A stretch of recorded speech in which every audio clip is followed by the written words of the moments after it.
In this video we're going to demonstrate how you can put a search part on a grid that has cascading drop-down boxes.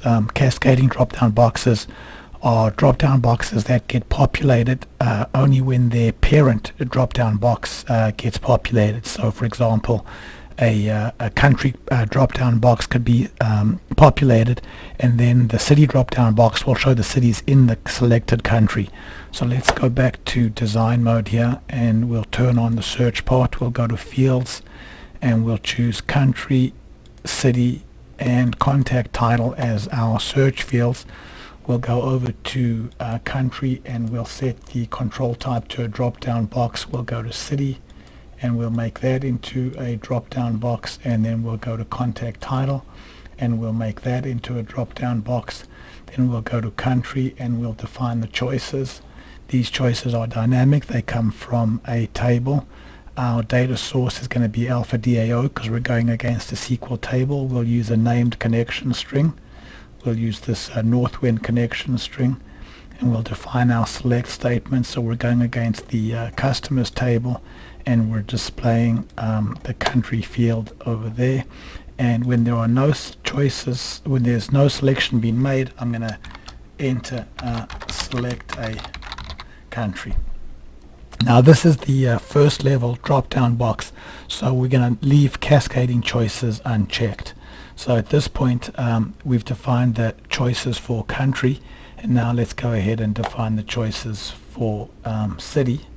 So we'll go back here. Again, it's dynamic. Our data source is alpha DAO. For SQL data, we'll go against northwinds. We'll go to the builder and we'll choose again the customer table, and we'll choose the city field, and we'll go here and we'll type in select a city. And now we'll specify that this in fact this drop-down box does have cascading choices, and that the parent drop-down box is country. So let's go ahead now and save it, and then I'll just put the video on pause while I go ahead and define contact title, because that's defined in essentially the exact same way. Okay, so now we've defined the drop-down choices for country, city and contact title. And if you quickly just open up the builder, you'll see that for contact title we've said that the parent control is city. So let's save it, and let's go over to Google Chrome to preview our component. So you can see here that we've got our three drop-down boxes, and that right now the selection for city and contact title is grayed out. So I'm going to go there to country and choose the UK, and now you can see now we've filled in the values for the cities in the UK. I'll choose London, and now here are the titles for people in London. So we'll go sales associate and then do search, and then there's the value over there. So now let's go back, and now if I hit clear, then we can see these two drop-down boxes again become disabled.